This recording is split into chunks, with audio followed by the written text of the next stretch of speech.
Hey guys, കഴിഞ്ഞ വീഡിയോയിൽ flex 1 ടൂൾസിൽ വരുന്ന ഫ്ലെക്സ് 1 ഡെപ്ത് നമ്മൾ പരിചയപ്പെട്ടിട്ടുണ്ടായിരുന്നു. ഈ വീഡിയോയിൽ നമ്മൾ പരിചയപ്പെടാൻ പോകുന്നത് ഫ്ലെക്സ് 1 ക്യാനി എന്ന് പറയുന്ന മോഡലാണ്. സോ ഈ ഒരു മോഡലിൽ എന്ത് ശേഷിയാണുള്ളത്? വളരെ സിമ്പിൾ ആയിട്ട് പറഞ്ഞാൽ ഒരു ഇമേജിൽ നിന്നും ഡിറ്റക്ട് ചെയ്യുന്ന അല്ലെങ്കിൽ എക്സ്ട്രാക്ട് ചെയ്യുന്ന എഡ്ജസ് ആ എഡ്ജസിനെ ആസ്പദമാക്കി പുതിയൊരു ചിത്രം ഇത് ജനറേറ്റ് ചെയ്യുന്നതാണ്. സോ ചുരുക്കി പറഞ്ഞാൽ നമുക്കൊരു ഇമേജ് റീഇമാജിൻ ചെയ്യാനായിട്ട് ഈ മോഡൽ ഉപയോഗിക്കാം. മറ്റൊരു അർത്ഥത്തിൽ നോക്കുകയാണെങ്കിൽ ബാക്കിയുള്ള മോഡൽസ് അത് തന്നെയാണ് ചെയ്യുന്നത്, റീഇമാജിൻ ചെയ്യുക തന്നെയാണ്. ഓക്കെ, അപ്പോൾ ഗൈസ് കാര്യത്തിലേക്ക് വരാം. നമുക്ക് നോക്കാം എങ്ങനെ ഫ്ലെക്സ് 1 ക്യാനി എന്ന് പറയുന്ന മോഡൽ കംഫിയുഐയോടൊപ്പം ഉപയോഗിക്കാമെന്നുള്ളത്. അപ്പോൾ നിങ്ങളുടെ കയ്യിൽ കംഫിയുഐ ഇല്ല എന്നുണ്ടെങ്കിൽ ഡൗൺലോഡ് ലിങ്ക് താഴെ ഡിസ്ക്രിപ്ഷനകത്ത് കൊടുത്തിട്ടുണ്ടായിരിക്കും. സോ ആദ്യമേ നമുക്ക് ഡൗൺലോഡ് ചെയ്യേണ്ടത് ഫ്ലെക്സ് 1 ക്യാനിയും VAയും ആണ്. അപ്പോൾ ഇതെല്ലാം ലിങ്ക്സ് ഞാൻ ഇവിടെ ഉപയോഗിക്കുന്ന ലിങ്ക്സ് എല്ലാം താഴെ ഡിസ്ക്രിപ്ഷനകത്ത് ഉണ്ടായിരിക്കും. ഓക്കെ, അപ്പോൾ നമുക്കിതൊന്ന് കോപ്പി ചെയ്യാം. നേരെ നമുക്ക് ബ്രൗസറിനകത്ത് പേസ്റ്റ് ചെയ്യാം. അപ്പോൾ തീർച്ചയായിട്ടും ഗൈസ് ഹഗ്ഗിംഗ് ഫേസിലാണ് വരുന്നത്. ഇത് ഡൗൺലോഡ് ചെയ്യണമെന്നുണ്ടെങ്കിൽ ഹഗ്ഗിംഗ് ഫേസിനകത്ത് ഒരു അക്കൗണ്ട് ഉണ്ടായിരിക്കണം. പിന്നെ ഇത് ഗേറ്റഡ് മോഡൽ ആയതുകൊണ്ട് തന്നെ പെർമിഷൻ ചോദിക്കേണ്ടി വരും. അപ്പോൾ ഇവിടെ കുറേ ഇൻഫർമേഷൻ എഴുതി വരുന്നുണ്ടായിരിക്കും. തീർച്ചയായിട്ടും അത് ആക്സെപ്റ്റ് ചെയ്യാം. ഓക്കെ, സോ ഇതിനെപ്പറ്റിയുള്ള കാര്യങ്ങളൊക്കെ ഇപ്പോൾ താഴോട്ട് എഴുതിയിട്ടുണ്ട്, അതിലേക്കൊന്നും പോകുന്നില്ല. നമുക്ക് ഡൗൺലോഡിലേക്ക് കിടക്കാം. ഫയൽസ് ആൻഡ് വേർഷൻസിനകത്ത് വരിക. ഓക്കെ, അപ്പോൾ നമുക്ക് ഇവിടെ ഡൗൺലോഡ് ചെയ്യേണ്ടത് ഫ്ലെക്സ് 1 ക്യാനി dev.safetenses എന്ന് പറയുന്ന ഫയലാണ്. 23 GB വരുന്നുണ്ട്. ഓക്കെ, പിന്നെ ഡൗൺലോഡ് ചെയ്യേണ്ടത് ai.safetenses എന്ന് പറയുന്ന ഫയലാണ്. നിങ്ങൾ എൻ്റെ പഴയ ഫ്ലെക്സ് വീഡിയോസ് ഒക്കെ കണ്ടിട്ടുണ്ടെങ്കിൽ നിങ്ങൾ ഓൾറെഡി തന്നെ ഈ ai.safetenses ഡൗൺലോഡ് ചെയ്ത് വെച്ചിട്ടുണ്ടായിരിക്കും. അങ്ങനെയാണെങ്കിൽ അത് തന്നെ ഉപയോഗിച്ചാൽ മതി, പുതിയത് ഡൗൺലോഡ് ചെയ്യാനൊന്നും പോകണ്ട. ഇനി ഇല്ല എന്നുണ്ടെങ്കിൽ തീർച്ചയായിട്ടും ഇത് ഡൗൺലോഡ് ചെയ്യുക, വളരെ ഇമ്പോർട്ടൻ്റ് ആയ ഫയലാണ് കേട്ടോ. സോ ഗൈസ് അതിനുശേഷം വേറൊരു കാര്യം ഞാൻ പറയാൻ ആഗ്രഹിക്കുന്നത്, ഈ ഫ്ലെക്സ് 1 ക്യാനിയുടെ വന്നിട്ട് ലോറ വേർഷൻ വരുന്നുണ്ട് കേട്ടോ. അപ്പോൾ നിങ്ങൾക്ക് ലോറ എങ്ങനെയാണ് ഉപയോഗിക്കുന്നത് അറിയാമെങ്കിൽ തീർച്ചയായിട്ടും ഇത് ഡൗൺലോഡ് ചെയ്തിട്ട് നിങ്ങളുടെ കയ്യിൽ ഇരിക്കുന്ന ഫ്ലെക്സ് 1 ഡേവുമായിട്ട് ഉപയോഗിക്കാവുന്നേ ഉള്ളൂ. സോ അതിലേക്ക് എന്തായാലും ഞാൻ പോകുന്നില്ല, എങ്കിലും പറഞ്ഞതേ ഉള്ളൂ കേട്ടോ. നമുക്കിപ്പോൾ അതിൻ്റെ ആവശ്യം വരുന്നില്ല, ഈ ഒരു വീഡിയോയിൽ എന്തായാലും ആവശ്യം വരുന്നില്ല. ഓക്കെ, ഇനി നമുക്ക് ഡൗൺലോഡ് ചെയ്യേണ്ടത് ക്ലിപ്പും T5 ആണ്. സോ നിങ്ങൾ എൻ്റെ പഴയ ഫ്ലെക്സ് വീഡിയോസ് കണ്ടിട്ടുണ്ടെങ്കിൽ ഓൾറെഡി തന്നെ നിങ്ങൾ തീർച്ചയായിട്ടും ഇതൊക്കെ ഡൗൺലോഡ് ചെയ്ത് വെച്ചിട്ടുണ്ടായിരിക്കും. അപ്പോൾ ഇതിൽ ഡൗൺലോഡ് ചെയ്യേണ്ടത് ഒന്ന് clippel.safetenses എന്ന് പറയുന്ന ഫയലാണ്. അപ്പോൾ ഓൾറെഡി നിങ്ങളുടെ ഉണ്ടെങ്കിൽ ഡൗൺലോഡ് ചെയ്യേണ്ട ആവശ്യമില്ല കേട്ടോ. പിന്നെ നമുക്ക് T5 ആണ്. 32 GB മുകളിലോട്ട് നല്ല റാം ഉണ്ടെങ്കിൽ FP16 എടുക്കാം, അതിൻ്റെ താഴെ ആണെങ്കിൽ FP8 എടുക്കാം. FP8 തന്നെ രണ്ടെണ്ണം ഉണ്ട്, സ്കെയിൽഡും സ്കെയിൽഡ് അല്ലാത്തതും. ഓക്കെ, സ്കെയിൽഡ് കുറച്ചുകൂടി ഇമ്പ്രൂവ്ഡ് ആണെന്ന് വേണമെങ്കിൽ പറയാം. സോ നിങ്ങളുടെ ഇഷ്ടമാണ്, ഏതെങ്കിലും ഒരെണ്ണം എടുത്താൽ മതി, എല്ലാം കൂടി എടുക്കരുത്. എല്ലാം റാം അനുസരിച്ചാണ് എടുക്കുന്നത് കേട്ടോ. ഓക്കെ, സോ അത്രയേ ഉള്ളൂ ഡൗൺലോഡ് ചെയ്യാൻ. ഇനി നമുക്കിത് എങ്ങനെയാണ് കംഫിയുഐക്കകത്ത് കൊണ്ടിടുന്നതെന്ന് നോക്കാം. ഡൗൺലോഡ്സിൽ വരാം. ഇതാ നമ്മൾ കിടക്കുന്നു ai.safetenses. അത് കംഫിയുഐക്കകത്ത് കയറാം. കംഫിയുഐക്കകത്ത് കയറുക, മോഡൽസിനകത്ത് കയറുക, VAയ്ക്കകത്ത് കൊണ്ടിടാം. ഓക്കെ, തീർച്ചയായിട്ടും ഡൗൺലോഡ്സിലേക്ക് വരിക. എന്നിട്ട് നമ്മുടെ ക്ലിപ്പെല്ലാം T5 എടുക്കുക, കട്ട് ചെയ്യുക, കംഫിയുഐക്കകത്ത് കയറുക, കംഫിയുഐക്കകത്ത് കയറുക, ഇതിനകത്ത് മോഡൽസ് എന്ന് പറയുന്ന ഫോൾഡറിനകത്ത് കയറുക, ക്ലിപ്പിനകത്ത് കയറുക, പേസ്റ്റ് ചെയ്യാം. ഓക്കെ, നേരെ തിരിച്ച് ഡൗൺലോഡ്സ് വരാം. ഇനി നമ്മുടെ ഫ്ലെക്സ് 1 ക്യാനി ഡേവ് ആണ്, അത് കട്ട് ചെയ്യാം. കംഫിയുഐക്കകത്ത് കയറാം, കംഫിയുഐക്കകത്ത് കയറാം, മോഡൽസ് എന്ന് പറയുന്ന ഫോൾഡറിനകത്ത് കയറുക. ഇതിനകത്ത് ഡിഫ്യൂഷൻ മോഡൽസ് എന്ന് പറയുന്ന ഫോൾഡർ ഉണ്ട്, അതിനകത്ത് കയറുക, പേസ്റ്റ് ചെയ്യാം. ഓക്കെ, എന്നിട്ട് കംഫിയുഐയുടെ മെയിൻ ഫോൾഡർ വരിക. എന്നിട്ട് നമ്മുടെ കംഫിയുഐ റൺ ചെയ്യാം. ഓക്കെ ഗൈസ്, അങ്ങനെ നമ്മൾ കംഫിയുഐ റൺ ചെയ്തേക്കാണ്. അപ്പം ഗൈസ് നിങ്ങൾ എൻ്റെ പഴയ വീഡിയോ കണ്ടിട്ട് ഇവിടെ എല്ലാം ഇഷ്ടംപോലെ നോട്ട്സ് ഒക്കെ വാരി കിടക്കുകയാണെങ്കിൽ തീർച്ചയായിട്ടും ഒന്ന് ക്ലിയർ ചെയ്യുക കേട്ടോ. എഡിറ്റിനകത്ത് വന്നിട്ട് ക്ലിയർ വർക്ക് ഫ്ലോ കൊടുത്താൽ മതി. അപ്പോൾ എല്ലാം ക്ലിയറായി ഇതുപോലെ നല്ല ഫ്രീ സ്പേസ് ആയി വരും. ഓക്കെ, സോ അപ്പോൾ ആദ്യമേ നമുക്ക് എന്താണ് ആഡ് ചെയ്യേണ്ടത് നോക്കാം. മൗസിലെ ഇടത്തെ ബട്ടണിൽ 2 പ്രാവശ്യം ക്ലിക്ക് കൊടുക്കുക, സെർച്ച് ചെയ്യുക ലോഡ് ഡിഫ്യൂഷൻ മോഡൽ. ഇതാണ്. ഓക്കെ, കുറച്ച് സൂം ചെയ്യാം. അപ്പോൾ ഇതിനകത്ത് നമ്മുടെ യൂണിറ്റ് നെയിമിനകത്ത് ഫ്ലെക്സ് 1 ക്യാനി dev.safetenses എന്നുള്ളത് സെലക്ട് ചെയ്യുക. വെയിറ്റ് ഡി ടൈപ്പ് ഡിഫോൾട്ട് എടുക്കാം. ഇനി കുറച്ച് ഫാസ്റ്റിന് കേട്ടോ, ജനറേഷൻ കുറച്ച് ഫാസ്റ്റ് ആക്കാൻ വേണമെങ്കിൽ നിങ്ങൾക്ക് ഡിഫോൾട്ടിൽ നിന്ന് മാറി FP8 ഫാസ്റ്റ് അതൊക്കെ എടുക്കാവുന്നതാണ് കേട്ടോ. എന്തായാലും അതിലേക്കൊന്നും ഞാൻ പോകുന്നില്ല, ഡിഫോൾട്ട് തന്നെ നമ്മൾ വെക്കുകയാണ്. സോ എങ്കിലും പറഞ്ഞതേ ഉള്ളൂ. ഇനി ഗൈസ് നമുക്ക് അടുത്ത് ആഡ് ചെയ്യേണ്ടത് എന്താണെന്ന് നോക്കാം. മൗസിലെ അടുത്ത ബട്ടൺ 2 പ്രാവശ്യം ക്ലിക്ക് കൊടുക്കുന്നു, സെർച്ച് ചെയ്യുക ഡുവൽ ക്ലിപ്പ് ലോഡർ. ഓക്കെ, ഇതാണ്. എന്നിട്ട് ഇത് നമുക്ക് ഇങ്ങോട്ട് ആഡ് ചെയ്യാം. ഓക്കെ, എന്നിട്ട് ഇതിനകത്ത് ക്ലിപ്പ് നെയിം 1-നകത്ത് clippel.safetenses എന്നുള്ളത് സെലക്ട് ചെയ്യുക. ക്ലിപ്പ് നെയിം 2-നകത്ത് T5 നമ്മുടെ സെലക്ട് ചെയ്യുക. FP16 ആണ് നിങ്ങൾ ഉപയോഗിക്കുന്നതെങ്കിൽ FP16 എടുക്കുക, FP8 ആണെങ്കിൽ FP8 എടുക്കുക. ഓക്കെ, ശേഷം ടൈപ്പ് HTSLൽ നിന്നും മാറ്റി ഫ്ലെക്സ് ആക്കുക. ക്ലിക്ക് ചെയ്ത് ഹോൾഡ് ചെയ്താൽ മതി, അപ്പോൾ ഇങ്ങനെ ലിസ്റ്റ് കാണിക്കും കേട്ടോ. ഫ്ലെക്സ് എടുക്കുക. അടുത്ത് നമുക്ക് ആഡ് ചെയ്യേണ്ടത് തീർച്ചയായിട്ടും instruct pix to pix conditioning എന്ന് പറയുന്ന നോഡാണ്. അപ്പോൾ അതിങ്ങോട്ട് ആഡ് ചെയ്യുക. എന്നിട്ട് ഇതിങ്ങോട്ട് കൊണ്ടുവെക്കാം. അപ്പോൾ ഇതിൻ്റെ ഇടയ്ക്ക് കുറച്ച് കാര്യങ്ങളൊക്കെ ആഡ് ചെയ്യാനുണ്ട്, എന്നിട്ട് നമുക്കത് അഡ്ജസ്റ്റ് ചെയ്യാം കേട്ടോ. ഇനി ആഡ് ചെയ്യേണ്ടത് ക്ലിപ്പ് ടെക്സ്റ്റ് എൻകോഡ് പ്രോംപ്റ്റ് എന്ന് പറയുന്ന നോഡാണ്. അപ്പോൾ അത് ആഡ് ചെയ്യുക. ശേഷം ഇതേപോലെ ഒരെണ്ണം കൂടി നമുക്ക് ആഡ് ചെയ്യണം. ഓക്കെ, അപ്പോൾ ഇത് റൈറ്റ് ക്ലിക്ക് കൊടുത്തിട്ട് ക്ലോൺ കൊടുത്തു കഴിഞ്ഞാൽ നമുക്ക് ക്ലോൺ ചെയ്യാന്നേ ഉള്ളൂ കേട്ടോ. ഇങ്ങനെ ഇത്രയേ ഉള്ളൂ കാര്യം. ഓക്കെ, അപ്പോൾ മുകളിലത്തെ നമുക്ക് പോസിറ്റീവ് പ്രോംപ്റ്റ് എന്ന് പേര് കൊടുക്കാം.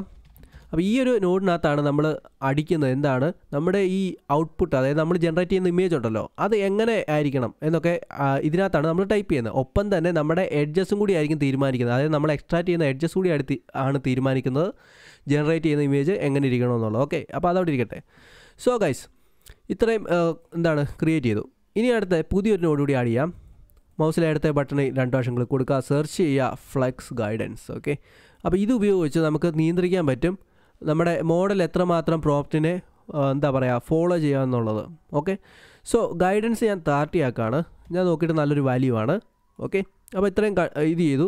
ഇനി നമുക്കിതെല്ലാം ഒന്ന് കണക്ട് ചെയ്യാം. അത് നമുക്ക് നോക്കാം എങ്ങനെയാണ് ചെയ്യുന്നുള്ളത്. ഡുവൽ ക്ലിപ്പ് ലോഡറിൽ നിന്നും ക്ലിപ്പ് കൊണ്ടുവന്നിട്ട് പോസിറ്റീവ് പ്രോംപ്റ്റിൻ്റെ ക്ലിപ്പിനകത്തോട്ട് കൊടുക്കുക, അതേപോലെ തന്നെ നെഗറ്റീവിൻ്റെ പ്രോംപ്റ്റിനകത്തും കൊടുക്കുക. ഓക്കെ, ഇതിന് നമ്മൾ പേര് മാറ്റിയില്ലല്ലേ, നെഗറ്റീവ് പ്രോംപ്റ്റ് എന്ന് ഇടാം. നെഗറ്റീവ് പ്രോംപ്റ്റിൻ്റെ ആവശ്യം വരുന്നില്ല ഫ്ലെക്സ് മോഡൽസിന്, എങ്കിലും നമ്മൾ ചുമ്മാ അങ്ങ് ഉണ്ടാക്കുന്നതാണ് കേട്ടോ. സോ ഇതിൻ്റെ കണ്ടീഷനിങ് കൊണ്ടുവന്നിട്ട് നേരെ ഇൻസ്ട്രക്ട് പിക്സ് ടു പിക്സ് കണ്ടീഷനിൻ്റെ നെഗറ്റീവിനകത്തോട് കൊടുക്കുക, അതേപോലെ തന്നെ പോസിറ്റീവ് പ്രോംപ്റ്റിൻ്റെ കണ്ടീഷനിങ് കൊണ്ടുവന്നിട്ട് ഫ്ലെക്സ് ഗൈഡൻസിൻ്റെ കണ്ടീഷനകത്ത് കൊടുക്കുക, അതേപോലെ തന്നെ ആ ഗൈഡൻസിൻ്റെ കണ്ടീഷനിങ്ങിന് ഔട്ട് വന്നിട്ട് പോസിറ്റീവിനകത്തോട്ട് കൊടുക്കുക, ഇൻസ്ട്രക്ട് പിക്സ് ടു പിക്സ് കണ്ടീഷനിൻ്റെ. ഓക്കെ, എന്നിട്ട് നമുക്ക് നെഗറ്റീവ് മിനിമൈസ് ചെയ്തിടാം. അത്രേ ഉള്ളൂ കാര്യം. ഇനി നമുക്ക് ആഡ് ചെയ്യേണ്ടത് ഇടത്തെ ബട്ടൺ സെർച്ച് ചെയ്യുക, ഇടത്തെ ബട്ടൺ മൗസിലെ ഇടത്തെ ബട്ടൺ 2 പ്രാവശ്യം ക്ലിക്ക് കൊടുക്കുക, അപ്പോൾ സെർച്ചിങ് വരുമല്ലോ. എന്നിട്ട് ആഡ് ചെയ്യുക കെ സാമ്പിളർ.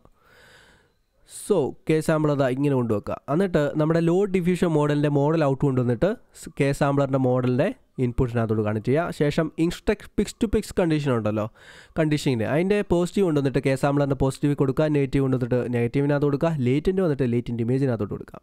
ഇത്രേ ഉള്ളൂ കാര്യം. ഓക്കെ, ഇനി നമുക്കിവിടെ കുറച്ച് സെറ്റിങ്സ് ഒക്കെ മാറ്റാനുണ്ട്, അതിലേക്കൊക്കെ നമുക്ക് വരാം. അതിന് മുമ്പ് വേറെ കുറച്ച് നോട്ട്സ് ആഡ് ചെയ്യണം. ഇത് നമ്മുടെ ഇമേജ് ലോഡ് ചെയ്യാനുള്ള ഒരു നോഡാണ്. അപ്പം തീർച്ചയായിട്ടും സെർച്ച് ചെയ്യുക ലോഡ് ഇമേജ്. ഓക്കെ, ശേഷം നമുക്ക് ഈ ഇമേജിൽ നിന്നും എഡ്ജസ് ഡിറ്റക്റ്റ് ചെയ്യുന്ന അല്ലെങ്കിൽ എക്സ്ട്രാക്ട് ചെയ്യുന്ന ഒരു നോഡ് ആഡ് ചെയ്യണം. ഓക്കെ, ഇത്രേ ഉള്ളൂ. മൗസിലെ അടുത്ത ബട്ടണിൽ 2 പ്രാവശ്യം ക്ലിക്ക് കൊടുക്കുക, സെർച്ച് ചെയ്യുക ക്യാനി. ഇതാണ്. ഓക്കെ, അപ്പോൾ ഇതായിരിക്കും നമ്മുടെ എഡ്ജസ് ഡിറ്റക്റ്റ് ചെയ്യുന്ന നോഡെന്ന് പറയുന്നത്. സോ ലോഡ് ഇമേജിൽ നിന്നും ക്യാനിയുടെ ഇമേജിലോട്ട് കൊടുക്കുക, അതേപോലെ തന്നെ ഈ ഇമേജിൽ നിന്നും നേരെ ഇൻസ്ട്രക്ട് പിക്സ് ടു പിക്സ് കണ്ടീഷൻ്റെ പിക്സൽസിനകത്തോട്ട് കണക്ട് ചെയ്യാം. ഓക്കെ, പിന്നെ ഗൈസ് എന്താണ് എഡ്ജസ് എങ്ങനെ ഇരിക്കുന്നു എന്നൊക്കെ അറിയാൻ വേണ്ടി നമുക്ക് വേണമെങ്കിൽ ഒരു പ്രിവ്യൂ നോഡ് ആഡ് ചെയ്യാവുന്നതാണ്. അതെങ്ങനെ ചെയ്യാൻ പറ്റും നോക്കാം. ഇമേജിൽ നിന്ന് ഇങ്ങനെ ക്ലിക്ക് ചെയ്ത് കൊണ്ടുവന്ന് ഇങ്ങോട്ട് കൊണ്ടുവരിക, അപ്പോൾ കുറേ ഓപ്ഷൻസ് വരും. പ്രിവ്യൂ ഇമേജ് എടുക്കുക. ഓക്കെ, ഇത്രേ ഉള്ളൂ. ശേഷം നമ്മൾ ഈ ക്യൂവിൽ കൊടുക്കുന്നുണ്ട്, അതായത് നമ്മൾ ഇമേജ് ജനറേറ്റ് ചെയ്യാൻ നേരത്തെ കൊടുക്കുന്നുണ്ട്. അതായത് ഇതുപോലെ എഡ്ജസ് എന്താണ് ഡിറ്റക്റ്റ് ചെയ്തത് അത് ഇവിടെ തീർച്ചയായിട്ടും പ്രിവ്യൂ ഇമേജിനകത്ത് കാണിക്കുന്നതായിരിക്കും. ഓക്കെ, പിന്നെ നമുക്ക് ഈ എന്താ പറയുക ഈ ലോ ത്രഷ് ഹോൾഡും ഹൈ ത്രഷ് ഹോൾഡും ഉപയോഗിച്ച് നമ്മൾ ഡിറ്റക്റ്റ് ചെയ്യുന്ന എഡ്ജസിനെ അഡ്ജസ്റ്റ് ചെയ്യാവുന്നതാണ്. അപ്പോൾ നമ്മളൊരു കുഴപ്പമില്ലാത്ത വാല്യൂ ഞാൻ എടുക്കുകയാണ്, കണ്ടിട്ട് കുഴപ്പമില്ലെന്ന് തോന്നുന്നു. ഓക്കെ, അപ്പോൾ അത് അവിടെ ഇരിക്കട്ടെ. ഇനി നമുക്ക് കുറച്ചുകൂടി ആഡ് ചെയ്യാനുണ്ട്, തീർന്നില്ല കേട്ടോ. സോ ഇനി നമുക്ക് ആഡ് ചെയ്യേണ്ടത് ലോഡ് VAE എന്ന് പറയുന്ന നോഡാണ്. ഇത് ഉപയോഗിച്ചായിരിക്കും ഇതിനകത്തായിരിക്കും നമ്മുടെ VAE ഫയൽ സെലക്ട് ചെയ്യേണ്ടത്. അപ്പോൾ VAE നെയിമിനകത്ത് വന്നിട്ട് നമ്മുടെ AE.safetenses സെലക്ട് ചെയ്യുക, എന്നിട്ട് VAE കൊണ്ടുവന്നിട്ട് ഇൻസ്ട്രക്ട് പിക്സ് ടു പിക്സ് കണ്ടീഷൻ്റെ VAEക്കകത്തോട്ട് കണക്ട് ചെയ്യുക. എന്നിട്ട് ഇനി നമുക്ക് ആഡ് ചെയ്യേണ്ടത് VAE ഡീകോഡ് എന്ന് പറയുന്ന നോഡാണ്. ഇവിടെ കിടപ്പുണ്ട്, അല്ലെങ്കിൽ സെർച്ച് ചെയ്താലും മതി. എന്നിട്ട് ലേറ്റൻ്റ് കൊണ്ടുവന്നിട്ട് VAE ഡീകോഡിൻ്റെ സാമ്പിൾസിനകത്ത് കണക്ട് ചെയ്യുക, അതേപോലെ തന്നെ ലോഡ് VAEയുടെ VAE വന്നിട്ട് VAE ഡീകോഡിൻ്റെ VAEക്കകത്ത് കണക്ട് ചെയ്യാം. ശേഷം ഗൈസ് ഇമേജിൽ നിന്നും നേരെ ക്ലിക്ക് ചെയ്ത് ഇങ്ങോട്ട് കൊണ്ടുവരിക, അപ്പോൾ കുറേ ഓപ്ഷൻസ് വരും. സേവ് ഇമേജ് എടുക്കുക. സോ നമ്മൾ ജനറേറ്റ് ചെയ്യുന്ന ഇമേജ് സേവും ചെയ്യും, വേണമെങ്കിൽ പിന്നെ അല്ലാതെ തന്നെ നമുക്ക് ഇവിടുന്ന് സേവ് ചെയ്യാൻ പറ്റും. ഓക്കെ, അപ്പോൾ അതവിടെ ഇരിക്കട്ടെ. ഇപ്പോൾ നമ്മൾ ഏകദേശം ഏതാണ്ടൊക്കെ കഴിഞ്ഞെന്ന് തോന്നുന്നു അല്ലേ. ഇനി നമുക്ക് കുറച്ചുകൂടി ചെയ്യാനുണ്ട്. ഒരു ഇമേജ് ആദ്യം നമുക്ക് ലോഡ് ചെയ്യാം. ഈ ഇമേജല്ല നമുക്ക് വേണ്ടത്. Choose file to upload click കൊടുക്കാം, എന്നിട്ട് ഒരു ഇമേജ് എടുക്കാം. സോ ബേസിക്കലി ഞാൻ ഈ ഒരു ഇമേജ് എടുക്കുകയാണ്. ഇത് അങ്ങ് തെന്മേലെയുള്ള ഒരു പാലമാണ്. അപ്പോൾ അത്രേ ചെയ്തു ഗൈസ്. ഇനിയും ചെയ്യേണ്ടത് നമ്മുടെ കെ സാമ്പിളറിനകത്ത് കുറച്ച് അഡ്ജസ്റ്റ്മെൻറ്റ് നടത്താം. CFG വാല്യൂ 1.0 ആക്കുക കേട്ടോ, അത് വളരെ ഇമ്പോർട്ടൻ്റ് ആണ്. നിങ്ങളിത് ശ്രദ്ധിക്കാതെ പോകരുത്. CFG വാല്യൂ 1.0 ആക്കുക, ബാക്കിയെല്ലാം അത് തന്നെ മതി, കുഴപ്പമില്ലാത്ത ഒരു ഓപ്ഷൻസ് ആണ്. പിന്നെ പോസിറ്റീവ് പ്രോംപ്റ്റിനകത്താണ് ഇനി നമ്മൾ ജനറേറ്റ് ചെയ്യുന്ന ഇമേജ് എങ്ങനെ ഇരിക്കണം, അത് ഈ പോസിറ്റീവ് പ്രോംപ്റ്റിനകത്താണ് നമ്മൾ ടൈപ്പ് ചെയ്യുക. അപ്പോൾ ഞാൻ കുറച്ച് ടൈപ്പ് ചെയ്ത് വെച്ചിട്ടുണ്ട്. എ ബ്രിഡ്ജ് ഇൻ ഓട്ടം season, trees in each side of bridge എന്നൊക്കെ പറഞ്ഞുകൊണ്ട് കുറേ അടിച്ച് വെച്ചിട്ടുണ്ട്. ഓക്കെ, എന്നിട്ട് അതൊന്ന് നമുക്കൊന്ന് പേസ്റ്റ് ചെയ്ത് നമുക്ക് നോക്കാം. അല്ലെങ്കിൽ മാനുവലായിട്ട് നമുക്ക് ടൈപ്പ് ചെയ്താൽ മതി. ഇപ്പോൾ നമുക്ക് ഇനി ഓപ്ഷൻ്റെ അടി വരണമെന്നുണ്ടെങ്കിൽ ഓപ്ഷൻ്റെ അടി വരണമെന്ന് പറഞ്ഞുകൊണ്ട് ടൈപ്പ് ചെയ്താൽ മതി. ഓക്കെ, ഇപ്പോൾ ഞാനിപ്പോൾ ഒരു ഓട്ടം സീസണിൽ ഇരിക്കുന്ന ഒരു ബ്രിഡ്ജിൻ്റെ കാര്യമാണ് ഇവിടെ അടിച്ചേക്കുന്നത്. ഗൈസ് എല്ലാം റെഡിയായി എന്ന് തോന്നിക്കഴിഞ്ഞാൽ ഇനി ഒന്നും ചെയ്യാനില്ല. ഇവിടെ താഴെ ക്യൂ എന്ന് പറയുന്ന ബട്ടൺ ഉണ്ടല്ലോ, அதை ക്ലിക്ക് കൊടുക്കാം, അല്ലെങ്കിൽ കീബോർഡിലെ കൺട്രോൾ എൻ്റർ കൊടുക്കുക. അപ്പോൾ അധികം വൈകാതെ ഇമേജ് ജനറേഷൻ സ്റ്റാർട്ട് ആവുന്നതായിരിക്കും. ഗൈസ് നമ്മുടെ ഇമേജ് ജനറേഷൻ കംപ്ലീറ്റ് ആയിരിക്കുകയാണ്. അപ്പോൾ നമുക്ക് നോക്കാം എങ്ങനെയാണ് ജനറേറ്റ് ചെയ്ത് വെച്ചിരിക്കുന്നത്. ദാ നോക്കി, കൊള്ളാം അല്ലേ, നല്ല രസമുണ്ട് കാണാനായിട്ട്, ഭംഗിയുണ്ടല്ലേ. ഇതേപോലെ തന്നെ നമുക്ക് റെയിനി സീസണിൽ ഇരിക്കുന്ന ബ്രിഡ്ജോ അങ്ങനെയൊക്കെ പല രീതിയിൽ ജനറേറ്റ് ചെയ്യാവുന്നതാണ് കേട്ടോ. ഇപ്പോൾ കണ്ടു കഴിഞ്ഞാൽ ഏകദേശം മറ്റേ ഒറിജിനൽ ഇമേജിൻ്റെ ഒരു ഐഡൻറ്റിക്കൽ ആയിരിക്കും ഈ ചിത്രം എന്ന് പറയുന്നത്, നമ്മൾ ജനറേറ്റ് ചെയ്യുന്ന ചിത്രം. ഓക്കെ, ഒരു രീതി പറഞ്ഞാൽ ഗൈസ് നമ്മളൊരു ഇമേജിൻ്റെ എന്താ പറയുക കോമ്പോസിഷൻ കോപ്പി ചെയ്യുകയാണല്ലേ. അതെ, ഓക്കെ, അതിൻ്റെ സോ ഗൈസ് ഇനി നമുക്ക് വേറെ ഇമേജ് ഇതേപോലെ തന്നെ എടുക്കാവുന്നതാണ്. ഇതാ ഒരു ഇമേജ് കിടക്കുന്നു, അത് നമുക്കൊന്ന് എടുക്കാം. എന്നിട്ട് നമുക്ക് ഇതിനെ ഒരു വിൻ്റർ സീസൺ ആക്കി മാറ്റാം. സോ ഞാൻ ചെയ്യാൻ പോകുന്നത് ഇത്രേ ഉള്ളൂ. വിൻ്റർ സീസൺ സ്നോയി മൗണ്ടൻസ് എന്നൊക്കെ അടിക്കാം അല്ലേ? സ്നോയിങ് മൗണ്ടൻസ് എന്നാണോ സ്നോ മൗണ്ടൻസ് എന്ന് മതി. Morning clouds and light rays coming from this clouds. I think എനിക്ക് തോന്നുന്നു ഗൈസ് അത്രയും മതി തോന്നുന്നല്ലേ? ഓക്കെ, അത്രയും ആഡ് ചെയ്ത ശേഷം ഇത്രേ ഉള്ളൂ കാര്യം. തീർച്ചയായിട്ടും ക്യൂ എന്ന ഓപ്ഷനിൽ ക്ലിക്ക് കൊടുക്കാം. ഗൈസ് അങ്ങനെ അതും ഫിനിഷ് ആയിരിക്കുകയാണ്. അതാ നിങ്ങൾക്ക് കാണാൻ പറ്റും എങ്ങനെയുണ്ടെന്നുള്ളത് അല്ലേ? ഞാൻ മനസ്സിൽ കണ്ട ഒരു ഇമേജ് തന്നെയാണ് ജനറേറ്റ് ചെയ്തേക്കുന്നത്. കാണാം, കുറച്ചുകൂടി വ്യത്യസ്ത ഞാൻ ആഗ്രഹിച്ചിരുന്നു എന്ന് എനിക്കൊരു തോന്നൽ. എന്തായാലും ഗൈസ് നിങ്ങളൊന്ന് നോക്കിയേ, അടാണ് സാധനമല്ലേ? സോ ബാക്കി എന്താണ് എനിക്ക് പറയാനുള്ളത്? ഒന്നുമില്ല, നിങ്ങൾ തന്നെ വേറെ ഇമേജ് ലോഡ് ചെയ്യുക, എന്നിട്ട് ജനറേറ്റ് ചെയ്യുക, ഓരോ കാര്യങ്ങൾ എഴുതി കൊടുക്കുക, നോക്കുക അതെങ്ങനെ വരും എന്നുള്ളത്. അത്രയാണ് ഗൈസ് പറയാനുള്ളത്. പിന്നെ ഒരു കാര്യം എനിക്ക് പറയാനുള്ളത്, ഈ ക്യാനി നിങ്ങൾ ഇതിനകത്ത് ഈ ലോ ത്രഷോൾഡും ഹൈ ത്രഷോൾഡും അതിനകത്ത് മാറ്റം വരുന്നുണ്ടെങ്കിൽ തീർച്ചയായിട്ടും ഇത് രണ്ടും അങ്ങ് മ്യൂട്ട് ചെയ്തിട്ട് മാറ്റം വരുന്നത് കേട്ടോ. ഇത് രണ്ടും സെലക്ട് ചെയ്തിട്ട് കൺട്രോൾ M പ്രസ് ചെയ്താൽ മതി, അപ്പം മ്യൂട്ട് ചെയ്യാം. ഓക്കെ, മ്യൂട്ടാണെന്ന് തോന്നുന്നത്. സോ എന്നിട്ട് ഗൈസ് ക്യൂവിൽ ക്ലിക്ക് കൊടുക്കുക. ഓക്കെ, അപ്പോൾ നമുക്ക് ഇവിടെ എന്താ പറയുക, അതിൻ്റെ ജനറേറ്റ് ആയി വന്ന് കാണിക്കുന്നതായിരിക്കും. ഓക്കെ, അപ്പം ഈ എന്താ പറയുക, ഞാൻ പറയുന്നത് ഇത്രേ ഉള്ളൂ കാര്യം. അതായത് ക്യാനിയുടെ ഓരോ ഓപ്ഷൻസ് നിങ്ങൾ ഈ എഡ്ജസിനെ മാറ്റം വരുന്നത്, അതായത് ചിലപ്പോൾ നിങ്ങൾക്ക് ഈ എഡ്ജസ് പോരാൻ തോന്നുന്നു, അങ്ങനെയാണെങ്കിൽ അതനുസരിച്ച് അഡ്ജസ്റ്റ് ചെയ്യുക. ഓക്കെ, എന്നിട്ട് ക്യൂവിൽ ക്ലിക്ക് കൊടുക്കുക. അപ്പോൾ ഇങ്ങനെ എന്താ പറയുക, നമുക്ക് ഇഷ്ടമുള്ള രീതിയിൽ എഡ്ജസ് അഡ്ജസ്റ്റ് ചെയ്ത ശേഷം എന്നിട്ട് നമ്മൾ എന്താണ് ഇത് രണ്ടും കൂടി അൺമ്യൂട്ട് ചെയ്യുക. ഓക്കെ, എന്നിട്ട് ജനറേറ്റ് ചെയ്യുക കേട്ടോ. എല്ലാ സമയവും തീർച്ചയായിട്ടും ഇത് രണ്ടും മ്യൂട്ട് ചെയ്തിട്ട് ഇതിനകത്ത് അഡ്ജസ്റ്റ്മെൻറ്റ് നടത്തുക.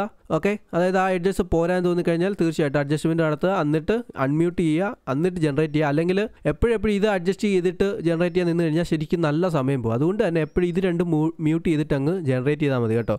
ഇത് രണ്ടും വേണ്ട, ഇതിൽ ഏതെങ്കിലും ഒരെണ്ണം മ്യൂട്ട് ചെയ്താലും മതി കേട്ടോ. അത്രയാണ് എനിക്ക് പറയാനുള്ളത്. വീഡിയോ കണ്ടിട്ട് എന്താണ് നിങ്ങളുടെ അഭിപ്രായം? തീർച്ചയായിട്ടും താഴെ കമൻറ്റ് സെക്ഷനകത്ത് കമൻറ്റ് ചെയ്യുക. വീഡിയോ ഇഷ്ടപ്പെട്ട് കഴിഞ്ഞാൽ ലൈക്ക് ചെയ്യുക, നിങ്ങളുടെ കൂട്ടുകാർക്ക് ഷെയർ ചെയ്ത് കൊടുക്കുക. ഈ ചാനൽ മറക്കാതെ സബ്സ്ക്രൈബ് ചെയ്യുക. പിന്നെ ഒരു കാര്യം കൂടിയുണ്ട്, ഈ നമ്മുടെ ഫ്ലെക്സ് 1 ക്യാനിയുടെ വന്നിട്ട് GGF മോഡൽസ് ലഭ്യമാണ്. അപ്പോൾ അതിൻ്റെ ലിങ്ക് ഞാൻ താഴെ ഡിസ്ക്രിപ്ഷൻ കൊടുത്തിട്ടുണ്ടായിരിക്കും. അപ്പോൾ കുറേ പേര് പ്രൊവൈഡ് ചെയ്യുന്നുണ്ട്. ഓക്കെ, ഇതിൽ സ്പോർക്കിനെസ് എടുക്കാം, വല്ലാത്ത പേര് തന്നെയാണ്. ഓക്കെ, അപ്പോൾ അതിനകത്ത് ഫയൽസ് ആൻഡ് വേർഷൻസിനകത്ത് വരിക. അതാ ഇവിടെ നമുക്ക് പല സൈസിലുള്ള GGF മോഡൽസ്, അതായത് കോണ്ടൈസ്ഡ് മോഡൽസ് കാണാവുന്നതാണ്. ഏറ്റവും കുറഞ്ഞതാണ് 6.8 GB ആണ് വരുന്നത്. ഓക്കെ, അപ്പോൾ നിങ്ങൾക്ക് റാം VRAM ഒക്കെ കുറവാണെന്നുണ്ടെങ്കിൽ ഇതൊക്കെ ട്രൈ ചെയ്യാവുന്നതാണ് കേട്ടോ. പിന്നെ അതിൻ്റെ കൂടിയതുണ്ട്, പിന്നെ ഏറ്റവും കൂടിയ ഇതുണ്ട്. ഇപ്പം നമ്മൾ ഒറിജിനൽ ഉപയോഗിച്ചില്ല, അതിൻ്റെ അടുത്ത് നിൽക്കുന്നതെന്ന് വേണേൽ പറയാം. അല്ല, അത് തന്നെയാണെന്ന് എനിക്ക് തോന്നുന്നത്. ഓക്കെ, സോ അത് 23 GB ആണ് വരുന്നത്. ഓക്കെ, അപ്പം ഏറ്റവും കുറഞ്ഞ മോഡൽസ് ഒക്കെ ഇവിടെ കിടപ്പുണ്ട്. അപ്പോൾ തീർച്ചയായിട്ടും നിങ്ങൾക്ക് അത് വേണമെങ്കിൽ എടുത്ത് ട്രൈ ചെയ്യാവുന്നതാണ് കേട്ടോ.